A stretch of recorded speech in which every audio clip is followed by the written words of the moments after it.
Hello everybody, Toastbomb here, bringing you another Majestic Map Pack video. Now today we're going to be taking a look at the Forge Pallets in these maps. Now before I get into this video, I gotta tell you that this is not my gameplay, this is someone else's gameplay of them running around the Majestic Map Pack because they got it early. So a link will be in the description for his video if you want to go check that out. Now first we're going to be taking a look at Landfall because it has by far the most options for forging out of any of the maps.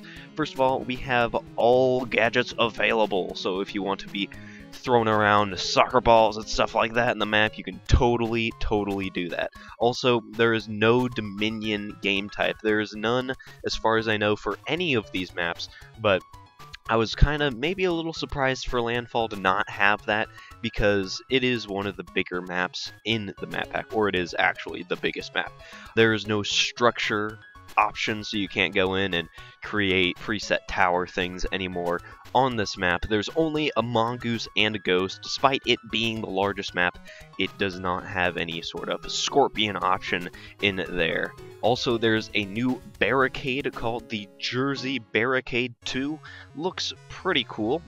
Also, there is an option for 38 crates, and there are a few new types of crates too, so you can do quite a few things with those crates. Also, one of my favorite things, the forklift is returning.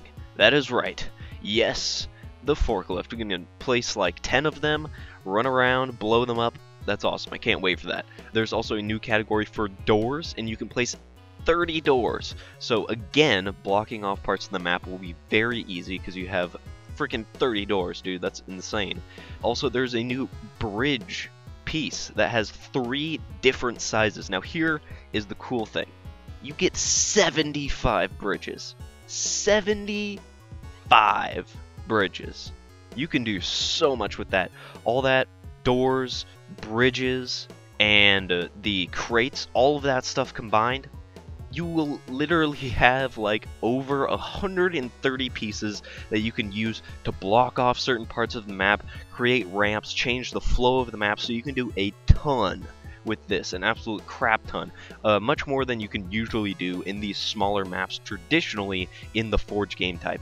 Now we move on to Skyline, which has a few things. You can again use all the gadgets, so you can shoot soccer balls around the map if you want to do that.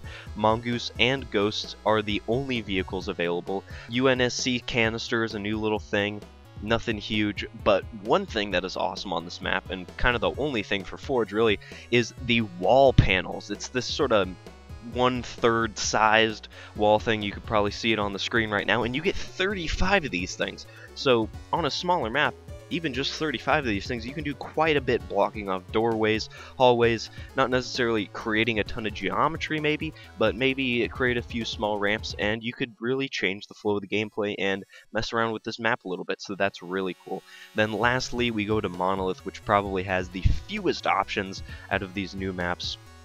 It also doesn't have any new unique pieces to the map that it's bringing. It's all stuff that we've seen before. Again, you can use all the objects. There is again no Dominion mode on this. Mongoose and Ghost are the only thing, and you can use the standard crates and tools and stools, sorry, and all that stuff that we've seen in the previous maps. So it's really nothing huge. It's a really big open map, so it's not like you could really do much with Monolith anyways. Even if you had access to like 75 bridges like Landfall, you couldn't really block the stuff off that much because it's just such an open map. You'd have to have hundreds of walls just to limit access to certain areas.